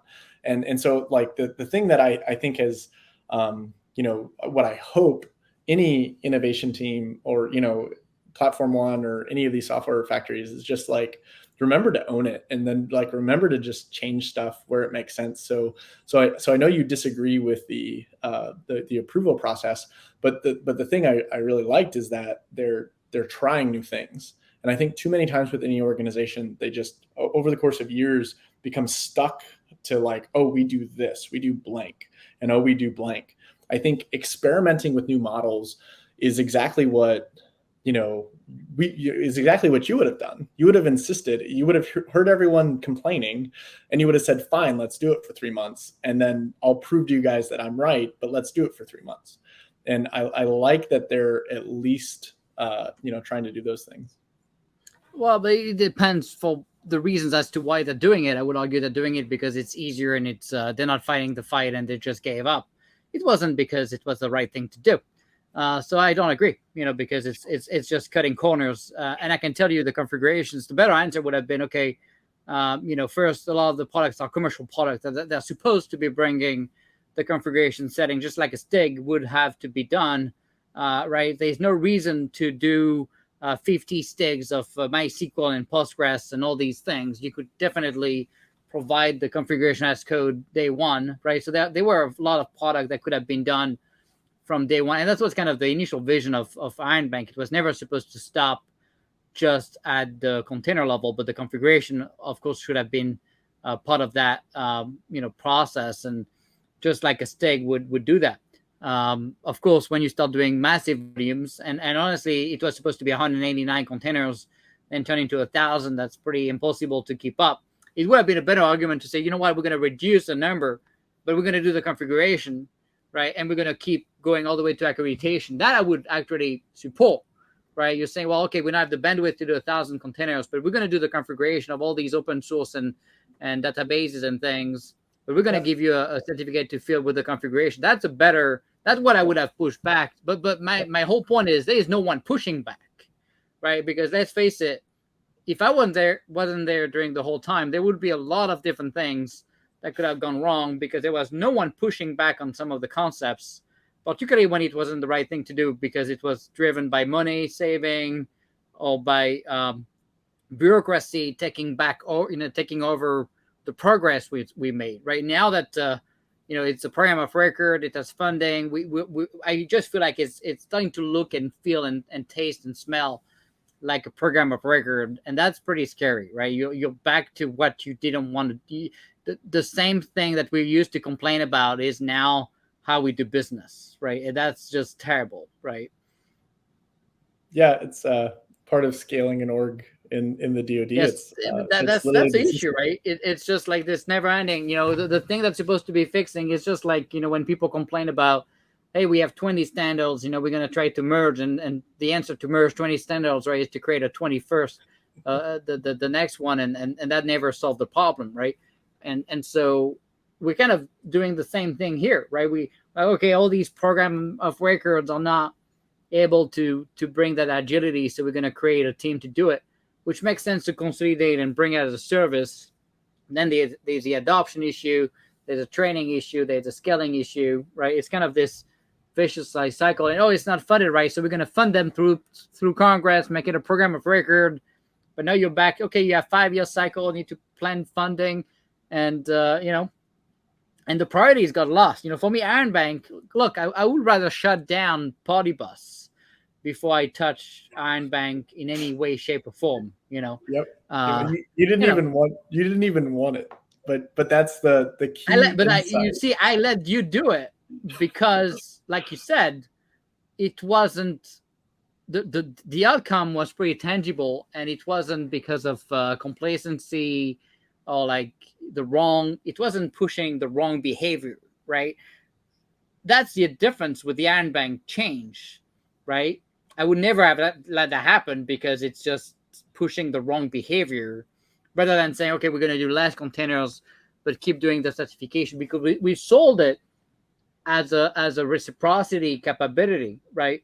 The minute you just give a rank or a number or a grade, which completely biased based on very arbitrary conditions that no one would even agree with, by the way, right? They came up with rules if you have 2 highs or what. That's complete nonsense, right? No one would even agree on the basis of the grade. So now not only the grade is useless and based on biased, metrics, but now you don't get a certificate to field and you don't get any benefit of using it, right? So they killed it, right? They actually killed the concept of it, right? And no one was there to push back, right? All because some people say, well, there was no configurations. Well, sure, many had it though, right? And oh, by the way, many databases had it and things, right? So, but no, they don't have a CTF even for those that had it, right? So why? What's the excuse there? Like why? Like the universal base image is tagged and passing all the OS requirements, yet it's not, it's not authorized. It's now graded. What? Why? Why did we lose that massive enabler as a base image for all these companies using it, right? Streamlining the adoption of a sticked image. That alone, by the way, is you just do one image, right?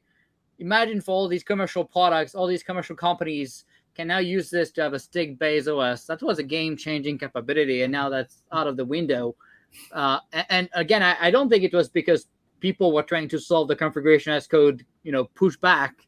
It was, hey, we don't have the money, so we're going to cut corners, and we're going to just do the least amount of work. So we're just going to grade things automatically, by the way, where by the way, all this started because when I left, I was the one approving containers, and now you have 4 people approving, and they can keep up with my pace that I had alone, despite having a full-time job, right? So again, they just, that's a wrong outcomes, and it's just a lot of red flags, and I'm certainly not saying the bottom up is still not motivated to get things done. I just don't know how you get to meaningful, like you said, it's rounding error of the funding of the department, and honestly, until we get to 50%, right, of the program funding, I don't think we really get where we want to be to compete with China, right? Yeah, and arguing with you is like a pastime. So I'm sure publicly we look like we agree a lot, but most of my time. No, but that's what's fun, right? I mean, that's how we get. That's why you get so much stuff done. And quite honestly, I think you're the one that managed to convince me to change my mind on a lot of things along the 3 years. I'm very opinionated, but one thing I do though is I do listen when the argument makes sense, right? And you convince me multiple times to do things that I didn't want to do, right? And we've done it, and usually came up pretty good. Doesn't mean we just have to agree and let things happen when we know it's wrong, right? And so it's just I'm just worried about the momentum from the top down. And the fact, quite honestly, and I don't care about my role, the fact that they have not yet replaced me is concerning within itself, but it's also the number of people raising the same kind of alarm signals that I was raising, between Preston Dunlap and Jason Weiss. And, none of these people left because they were happy to, they wanted to go elsewhere. They wanted to stay.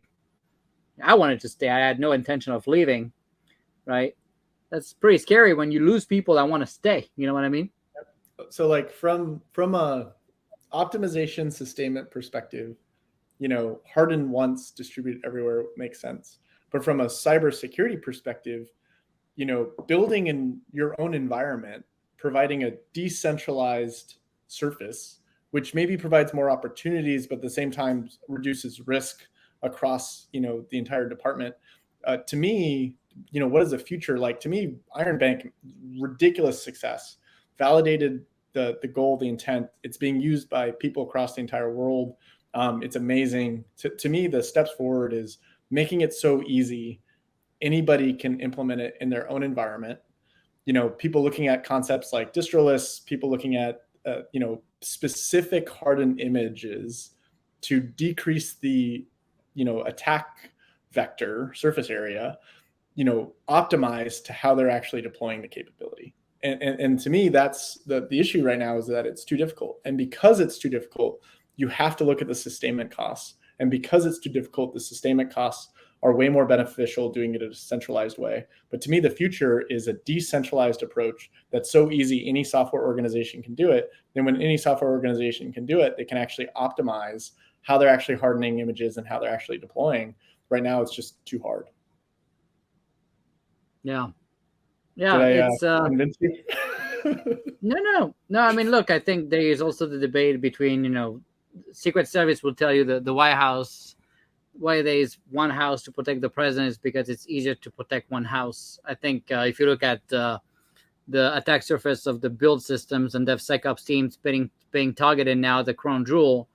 You're going to find just like Linux builds stuff in one location, you don't see everybody rebuilding bits and distributing bits and signing them and doing the integrity check and the provenance checks of the bits. It's kind of the same reason as to why we start centralizing this stuff. I think there's going to be a massive set of attack surface. And quite honestly, people vastly underestimate what it takes to build stuff securely. People just build stuff in vacuums with no integrity checks as bombs and signature, and they don't treat the build server as cattle, and it just becomes just like SolarWinds, right? The next attack vector. I think this is going to become like build servers and CI/CD pipelines are going to become like the hardest thing to secure along the way, and it's going to become way too difficult for each team to do that. And multi-tenancy is gonna be even harder. But and the harder it is, a lot of the, I was talking to active duty sailor the other day who's struggling off, things that are basically written for like Windows 98. Windows 98 is not secure, and so the biggest, in my opinion, the biggest issue here is that the community has made it so difficult that because we're trying to secure things, we've created a barrier to entry through RMF and different mechanisms that's actually made us less secure. And to me, the first step is make it easier while being as secure as possible, and then make your security process a journey, rather than an end state, to where, ATOs are treated as end states. Cybersecurity isn't treated as a journey. People think, risk management when they should be thinking active cyber defense. Like, to me, that mentality shift needs to change. You need to assume that your systems are compromised, and you need to set up the system in a way that you can actually actively respond to an active attack. That's very, very different than how we currently treat systems, which is, checklists, risk management. Let me produce a system that mitigates the risks. And oh, by the way, because I've thrown so much paperwork into the process, I've actually induced way more risk than I was trying to avoid by delivering new software. Yeah, I always tell people that I'm always worried about DoD getting hacked, but I'm even more worried that the DoD is going to become so irrelevant that no one is going to try to hack us. So that's food for thought there. So last question before we go to the public, and then we'll let you go because we're already out of time. But what are your thoughts on the fix our computer issue that we've been seeing recently in the news? Love it. Love the intent. Everybody wants to talk about AI and hypersonics. And the reality is that the number one issue facing everyone is that it takes them 30 to 45 minutes for their computers to start.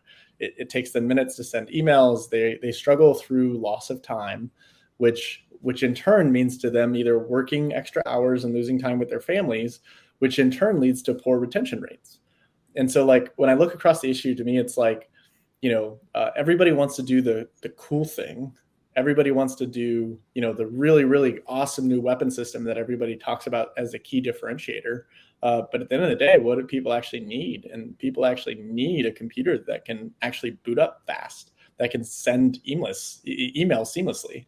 Like it sucks for everybody who has to go home and have technology at their fingertips, and then they log on to a DoD network or system, and everything just freaking sucks, especially with how much money everybody spends on this stuff.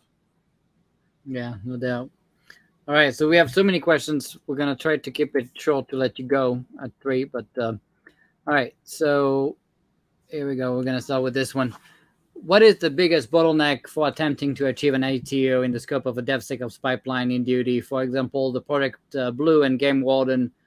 Are you seeing any modernized GRC mechanism that can help these factories move away from the antiquated RMF process and EMAS? Yeah, I think GRC tools, like, for sure. I think that the number one thing that I think is most exciting is OSCAL and the work that people are doing to effectively come up with a process and tie the actual, like, NIST and RMF control responses to the actual configuration of the system. So that way, when people, we talked about, hey, what's the issue with reciprocity? The issue with reciprocity is that guidance at the service or agency level is not standardized, or even at the program level. And so what steps somebody went through for one AO within one service or agency is actually fundamentally, in some cases, different than another service or agency. And so when you talk about reciprocity, people start struggling because they like, hey, they'll ask a simple question, hey, where's your blank? And if somebody went through a different process, different route, it's formatted different, it appears different, then it becomes very, very hard to actually accept reciprocity across services and agencies.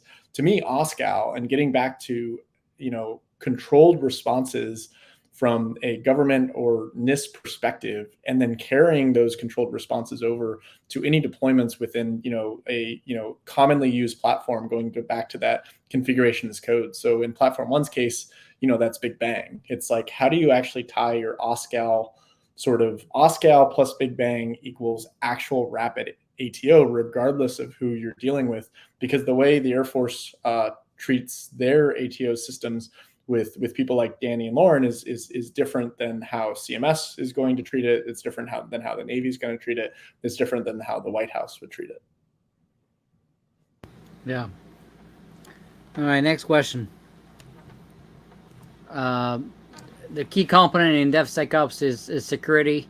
What are your recommendations to successfully bake in security as part of software delivery in a culture that continuously sees security as an impediment and an afterthought? To me, it goes back to the difference between risk mitigation and active cyber defense. And I'll quote Danny Holtzman on recent ATO I was working through with him. He asked the team, show me where you've been attacked. Show me where somebody has tried to break into the system. And if you don't have a good response, you don't know, then you're obviously not looking. And that mentality shift of active cyber defense versus control responses, RMF, risk management, is to me the biggest culture shift. Is it's no longer ATO, the system is authorized, quote, it's secure as an end state, and more, the system is assumed compromised. You're assumed under constant attack. And it's about how you actually providing that continuous monitoring. And can you actually give relevant examples of people trying to attack your systems? And if you ask your teams, like, when was the last time we were attacked? And if they say, oh, we don't know when we were last attacked, you're doing it wrong. You have no concept of actual active cyber defense. You should have an answer to that question. And if you don't actually have a good answer, then you're honestly not trying. You're not thinking about it as a defense system. You're thinking about it as a control mechanism, an Excel spreadsheet. Yeah, no doubt. Nick was asking, what's the best way for small businesses to make connections within software factories? Great question. Throughout both when I was in the government and even out, I've used the AFWERX, SBIR and STTR proposal. Reached out on LinkedIn, to different key people. Talk about what you're trying to accomplish. Listen first is probably the biggest thing. I can say if you're trying to get your foot in the door. It's to you have probably successfully solved a similar problem for somebody else, but you've also probably solved 10 problems. What of those 10 problems is most relevant to the customer you're trying to work with? And so I think, front door for small business, AFWERX, SBIR, and STTR, definitely seen that time and time again, even though it's becoming more and more competitive. And then just reaching out to different software organizations. A lot of times people are busy, but just say persistent. I think eventually you'll get a hold of somebody. And then, like I said, don't lead with the pitch, lead with discovery. All right. Could you talk about the issue of handing out free chicken, such as the Mattermost, and getting enterprise funding to sustain it once everyone is using it day to day? This, to me, I'll be honest, I have a totally different perspective on this than I think anybody else. I think there's enough demand for it that if you just charge some of the programs, you could have it for free. Yeah, everybody loves enterprise funding. Who doesn't? Because then you don't have to do that. But as one of the individuals that had to fund it to start, the demand is there, and programs rely upon it. And give you a good example. Project Blue. It's a Navy Dream Factory, not to be confused with the software factory. But Project Blue uses Mattermost daily. And without it, what we're doing is pushing an ecosystem back to tools that they shouldn't be using. Before Mattermost, we had people at deployed locations using things like Facebook Messenger for different activities that they should not be using those chat tools with, but they were using those tools because they didn't have an approved solution. And when push comes to shove, the mission will be accomplished. We will be successful. And it's really about, if you go back to risk management, what's riskier, using Mattermost or using Facebook? Well, you should probably be using Mattermost, I would say. I think everybody would say that. And if people are struggling with the value of this, like, recognize how big of a deal Mattermost was from the Afghanistan evacuation. Like, you had multiple people really, really jumping on and collaborating, and there wasn't a tool like Mattermost that was basically approved and in use federal wide. And people are over here arguing about enterprise funding or not. It's like, if you're running out of funding, just tell the programs it costs a little more. And you spend so much time nickeling and diming people who are actually using it that what you end up doing is an opportunity cost that shows up in, driving your outcomes. So, like, to me, stop counting. If you have to increase the price, increase the price. Let the programs know that it's there. It's not going away. If anything, you might reduce the account number a little bit. I was happy to hear that Mattermost got over the impact level differences, and it's one single license for sort of all people. But even that fight, if you think about it, the majority of users were on IL4. There's probably only 5 to 10% of users that were actually on IL2. So it wasn't even that big of a delta. Like, to me, it's like, it provides mission value, fund it. If you have to go ask more people for the money, my guess is people would always be willing to pay for it because it actually does provide value. Yeah, absolutely. And I wonder what happened with Mattermost. I don't know. You tell me. I have no clue who managed to convince them to change the impact level stuff. Yeah. We're out of time. But first, of course, I wanted to thank you, as always, for taking the time to stay with us for 2 hours and give your insights. That was, I think, very interesting for everybody. I'm going to give you the last words. But before that, I wanted to remind everybody that there won't be a show next week. We're going to see each other in 2 weeks with Joe Saunders, the CEO of RunSafe. It's going to be a very interesting episode. Joe is a great guy, very smart, founder of the company, but also he's done multiple businesses before, and he's one of the best cyber experts I know. Very nice guy as well. So stay tuned in 2 weeks, 1 p.m. Tuesday for the next episode. And I want to give you the last words for the group here to share your last final thoughts.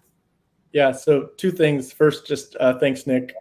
We disagree on probably every topic that we've ever came across, and you can, definitely be polarizing and a jerk at times, but I know your heart's in the right place, and you do drive the discussions forward.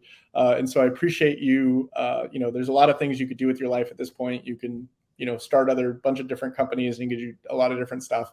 But I do appreciate that you've stayed involved with this community, even though you're no longer in the federal government. So thanks not only for having me, but for continuing to be sort of mission focused.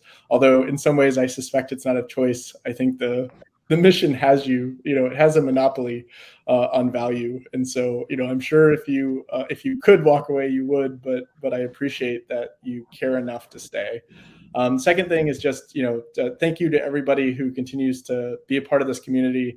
I see things like Zarf, things like Big Bang, and all the things that the broader community is trying to do, and open source is sort of the future. And so feel free to reach out on LinkedIn to me. Happy to answer any questions. If you have an air gap software delivery problem, it's kind of a niche focus of ours, and we do anything to help people. We are active on GitHub, and so you can just respond to issues. We tend to have a 24-hour response time. And then if people are actually struggling with mission workloads, we do have enterprise services as well. So. Well, Rob, wanted to thank you. In fact, you had warned me about the mission stuff. I told you, no way. When I leave, I'm going to go back to commercial stuff. And I made fun of you. I remember that discussion. And no, I guess you were right. But I also had no kids. Now I have 3 kids. And I think we don't have a choice. In fact, I wanted to thank everybody again for fighting the fight and making sure that our kids have a fighting chance at winning against China 20 years from now. Stay safe. We'll see you in 2 weeks. Bye-bye. Bye, guys.